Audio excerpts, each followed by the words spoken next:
अगर आप भी नया मेरा जैसा मछली फ्राई करने के लिए चाहते हैं तो सबसे पहले आप लोग जो भी मसाला चाहिए वो भी हल्दी, नमक, मिर्ची पाउडर जो भी चाहिए आप लोग उसको देकर मिक्स कर लीजिए। अच्छे से उसको मिक्स करना। आपको जो कटा हुआ पीस है उसका बीच में भी आप लोग अच्छे से मिक्स कीजिए उसको डालकर।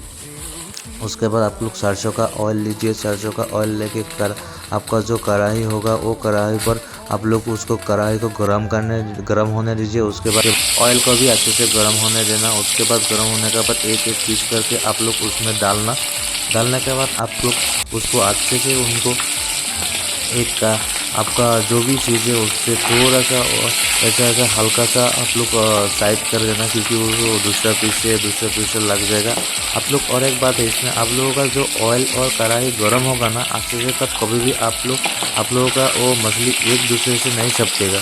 आप लोग इसलिए आप लोग थोड़ा गर्म कर लीजिए, अच्छे से गर्म होने देना। उसके बाद ऐसे कर दिए तो आप लोग का ऐसा कलर आ जाएगा।